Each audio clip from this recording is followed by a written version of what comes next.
A fragmentação florestal pode ser definida como um processo no qual uma floresta natural contínua, ou um fragmento florestal maior, é dividida em dois ou mais fragmentos menores, sendo considerada uma das principais causas da perda da biodiversidade. A fragmentação de habitat pode ocorrer por meios naturais, como algum tipo de desastre, ou pode ser impulsionada por atividades humanas, como a agricultura, a pecuária, a exploração de madeira, queimadas, barragens, construções de estradas e urbanização, entre outros. A fragmentação resulta na diminuição espacial, qualidade do habitat e no isolamento de populações de plantas e animais, aumentando riscos de endogamia, deriva genética e extinção. A defaunação, que é a diminuição acelerada de espécies animais, representa um sério risco à manutenção do armazenamento de carbono da floresta, uma vez que espécies lenhosas, em sua maioria, têm as suas sementes dispersas por animais.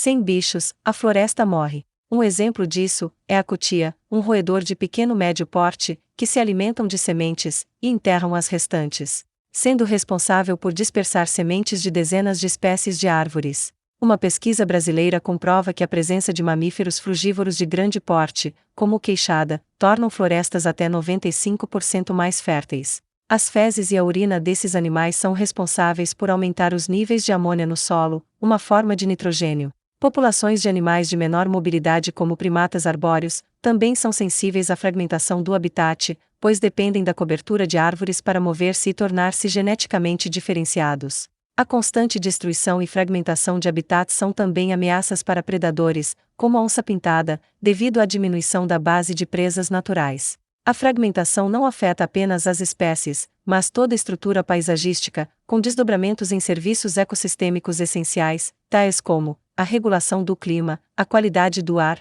o abastecimento de água, controle de epidemias, sequestro e armazenamento de carbono. Além disso, a fragmentação pode promover mudanças abruptas nas condições microclimáticas na região de borda do fragmento, levando ao que chamamos de efeito de borda. O resultado do efeito de borda é o aumento dos níveis de luz, aumento da temperatura, maior exposição ao vento e baixa umidade. Cada uma destas alterações pode ter um impacto significativo na estrutura e composição das espécies no fragmento. Espécies sensíveis à umidade, como anfíbios, insetos e plantas herbáceas, tendem a ser eliminados dos fragmentos. Além disso, a baixa umidade, as altas temperaturas diurnas e a maior velocidade do vento aumentam os riscos de incêndios em fragmentos florestais. Dessa forma, o efeito de borda representa um risco importante à regeneração do fragmento. Mas como avaliar um fragmento florestal? A análise dos fragmentos pode ser feita por meio de indicadores, também conhecidos como métricas da paisagem. Os principais grupos de métricas da paisagem estão relacionadas à área, tamanho e densidade, borda, forma, área central e proximidade com outros fragmentos.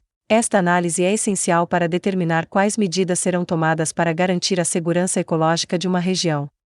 No geral, o efeito de borda exerce menor influência em fragmentos com formas mais circulares. Além disso, fragmentos maiores, próximo a outros, apresentam maior estabilidade e funcionalidades, como a manutenção de comunidades de plantas e animais geneticamente viáveis. Contudo, fragmentos pequenos podem desempenhar um papel relevante, funcionando como elementos de ligação, na condição de trampolins ecológicos, entre grandes remanescentes. Esses fragmentos podem ainda fornecer abrigo temporário e alimentação para a fauna silvestre.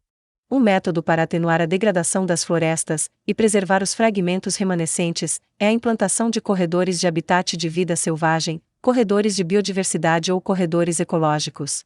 Estas estruturas verdes são faixas de vegetação, que funcionam como habitat, e principalmente como condutores de movimento de organismos, conectando habitats fragmentados e desconectados. A maioria dos corredores são criados para o deslocamento de vertebrados terrestres, incluindo aves, mas invertebrados e plantas também se beneficiam dos corredores. Uma meta-análise, reunindo 78 experimentos, indicou que os corredores aumentam a circulação entre fragmentos em cerca de 50% em relação às áreas não conectadas, o que pode representar um aumento substancial das interações entre plantas e animais, na polinização e dispersão de sementes, e pode auxiliar na redução do risco de extinção de espécies. Os corredores ecológicos apresentam duas dimensões espaciais, comprimento e largura. Conforme a legislação vigente, a largura de um corredor deve ser 10% do valor do seu respectivo comprimento total, sendo que a largura mínima é de 100 metros. A funcionalidade do corredor aumenta com a largura, idade e altura de árvores e arbustos, mas diminui com o aumento da intensidade do uso da terra em terrenos adjacentes.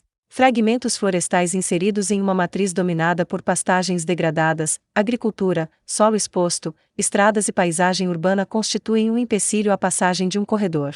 Já o reflorestamento comercial e os sistemas agroflorestais são considerados atividades de impedimento médio ou moderado, pois a cobertura florestal pode contribuir com algumas funções, como abrigo para a fauna silvestre no percurso entre os fragmentos florestais. Áreas de preservação permanente, as APPs, são áreas adequadas para integrar corredores ecológicos, principalmente as APPs de nascentes e cursos d'água. Dessa forma, a simples aplicação da legislação sobre as APPs pode favorecer a interligação de vários fragmentos na região. Áreas com declividade inferior a 20 graus também devem ser evitadas, pois apresentam potencial para o uso na agricultura mecanizada. Mas, qual seria o melhor caminho para ligar dois fragmentos? Para a criação de um corredor ecológico é preciso, primeiramente, conduzir estudos do diagnóstico da paisagem, considerando o contexto socioeconômico da região. A primeira etapa permite a identificação de remanescentes naturais prioritários à conservação, como unidades de conservação, áreas indígenas, quilombolas e reservas legais e APPs. Existem várias técnicas de interligação de corredores ecológicos. Atualmente, tem sido usado técnicas de inteligência artificial, como a lógica fuzzy, para a seleção dos melhores fragmentos, e o algoritmo de caminho de menor custo, associado às geociências, que auxilia na determinação da rota ótima de fluxo entre dois pontos, considerando o uso da terra, declividade e as áreas de preservação. Dessa forma, os corredores ecológicos são uma das soluções viáveis para a conectividade da paisagem, restauração da biodiversidade e manutenção da resiliência dos ecossistemas em várias partes do planeta. Eu vou ficando por aqui, até o próximo vídeo. Se gostou, se inscreve, ativa o sininho e compartilha.